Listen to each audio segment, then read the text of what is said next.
Good evening mga katipid tips. Andito na naman tayo po sa ating projects. May update na, finalize na natin. Ito nga natin, coin changer, yung coin counter sorter, at saka yung all-in-one centralized coin slot with coin changer. Yan. Ito po. Ito na po siya. Actually, itong design na to is coin sorter po to. Coin sorter tsaka coin changer yan na design po. Coin sorter tsaka coin counter po. Yan, ganyan po yung design ng ating coin sorter po. Ready na po siya, programs na lang yung kulang. And then ito naman, itong nakalagay dito, nakaprogram is yung centralized coin slot with coin changer po. Ayan. Ito yung menu niya. Ayan, PC. Kung anong gusto mong PC, pindot lang. And then, kung gusto mo magpa-change ng coins, may isang extra button po dito. Ilalagay ko lang doon sa box. May extra button dyan. Pindutin mo lang itong button na to. Pag pindot mo, ayun, lalabas na yung coin changer, insert coin. Ayan. Since wala tayong bill acceptor, wala pa tayong bill acceptor, hindi pa tayo makabili. Pero goods na yan. Pwede nang gawa natin ng box kasi parehas lang yung ano nila. Function ng bill acceptor pala. Ito po. Halimbawa naghulog si customer sa PC number 1 po or 2. Yan, diba? Try natin. Wala pang backward, kulang ng buttons, pero ano lang, testingin muna natin. PC number 1 po ito. So yun, nag blue light siya. So ready to accept coins. Yun. PC number 2. Hulog. Ayun. So functional yung ano natin, centralized. Centralized yan na ano. Centralized yan na function. Then nakalaro na si customer. Then kung gusto niyang magpa-change, ayun. Punta siya ng centralize or sa box. Tapos pipindutin lang niyang button na to. Magpindot siya ng isang button. Ayan. Pindot siya ng isang button. Ayun, naka-idle na yung coin changer.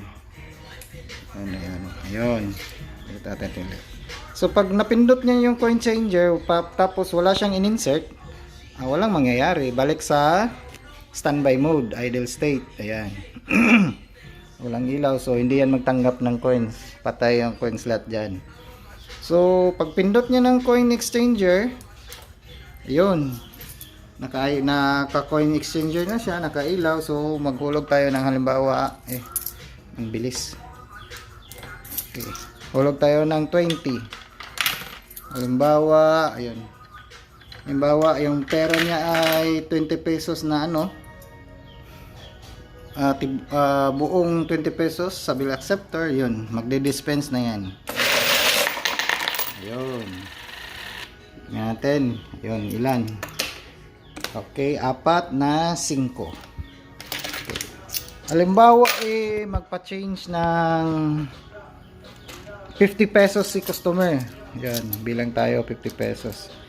1, 2, 3, 4, 5. Ayan, 50 pesos po yan.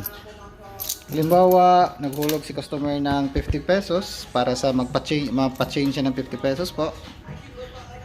Ayan. Pindutin mo muna yung ano. Pindutin niya muna yung button na pang trigger ng coin changer. Pag pindot, ayun, ilaw, hulog. And 20, 30, 40, 50. Ayun. So 50 pesos yung pera ni customer. So tingnan natin kung 50 pesos ba yung ihuhulog niya. Ayun, hulog na tigli 5. 1, 2, 3, 4, 5. Diba? 50 pesos po yung tagli 5 yung hinulog niya. Yung coin changer natin, pwede natin maset tig 1 peso, pwede rin tag 5 peso, pwede din 10 pesos po.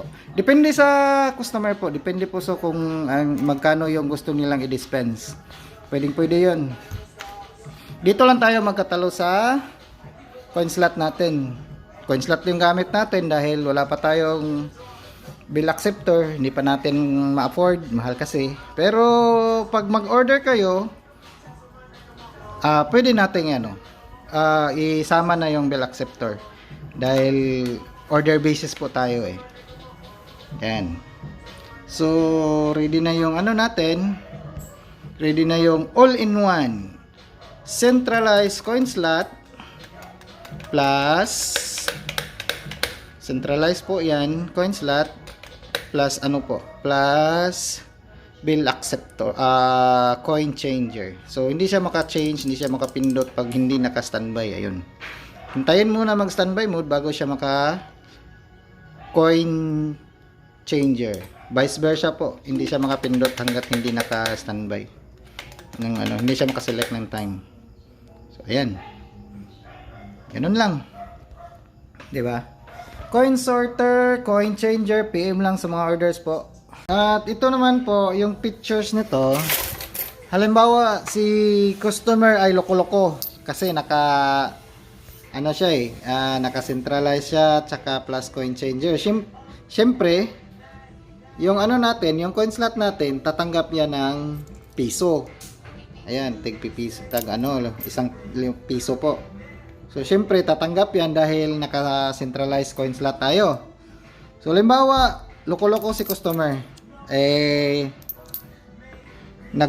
Nagpindot siya ng coin changer, coin exchanger. Ayan, idle na. Nag-coin exchanger siya. Tapos, naghulog siya ng hinulugan niyang barya na piso. So, testing natin kung anong mangyayari. Ayun, piso yung lumabas sa natin sa display. Yun, nahulog siya ng piso. Wala. So, hindi siya magdi-dispense kung piso lang ang hinulog.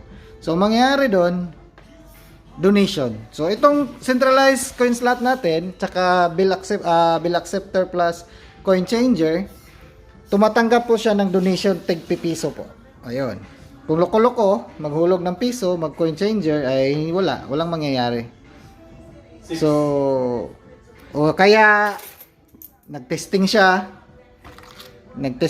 so i-exchange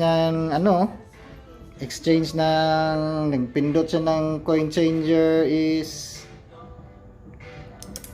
ayun, nag-insert siya ng 6 pesos po natin. Saan ba yan? 5. Yan. Ito. Yan. 6 pesos po nahulog niya. Okay. Ayun. 6 pesos po.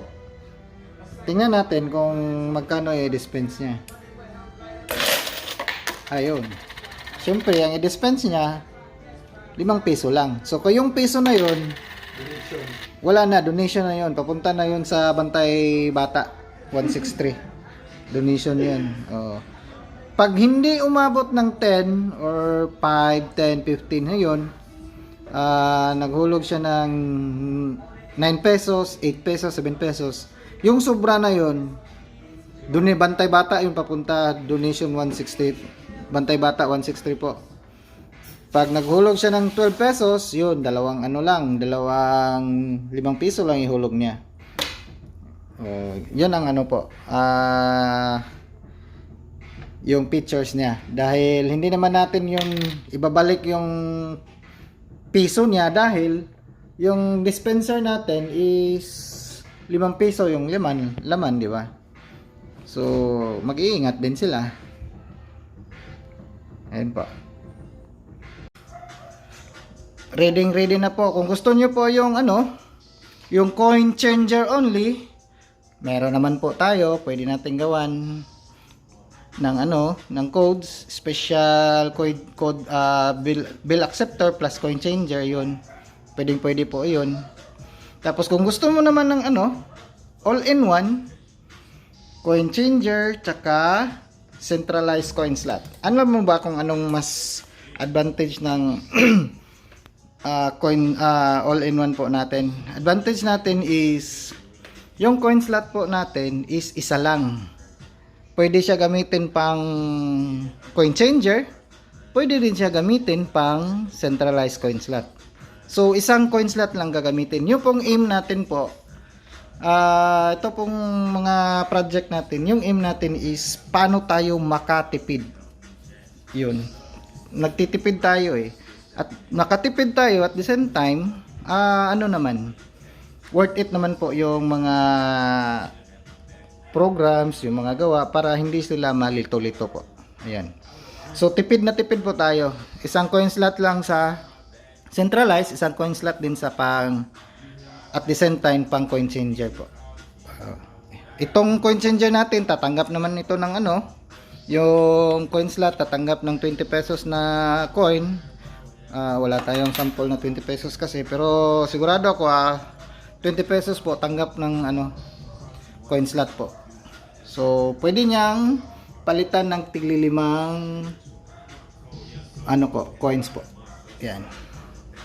So ready na po yung lahat. Sa mga mag-order po, PM nyo lang kung anong gusto ninyo. All-in-one, coin changer kaya, or coin sorter with coin counter, yun. Ito po yung design na ito parang track attack, yan oh. Ano yan eh, si Optimus Prime yung design, oh. Optimus Prime. Pero ano siya, sorter siya. Wala lang gulong, ayan oh. So dalawang buttons diyan, wala pa, hindi pa nalagyan, prototype pa. Pero ano niyan, ganyan na talaga yung design niya. So PM for more orders po, or order nyo po. Maraming salamat. Hanggang sa muli po. Update tayo uli sa mga projects natin. Soon pag na-finalize na itong mga gawa natin, pwede na siya pang production, or pwede marami na tayong stable na yung mga gawa natin. Step up na naman tayo sa ibang projects. Soon projects naman po tayo ng ano, nakapila na po yan sa ating mga project is cigarette bendo po. Yan. Dali lang yan. Isang ano lang. Gawin natin sa cigarette bendo din. Baka mga 1 or 2 cigarette variant siguro. Gawa natin ng ano yan. Bendo. Para hindi na tayo mag ano. Yung iba gustong wala ng bantay. Para 24 hours yung bukas yung ano mo, yung store. So ayun, next in line po, cigarette bendo muna. Hanggang sa muli po mga katipid tips. For more ano pala videos, follow lang sa aking YouTube channel, tsaka sa aking Facebook page. PM nyo lang kung may mga tanong kayo, handa akong sumagot sa mga katanungan po.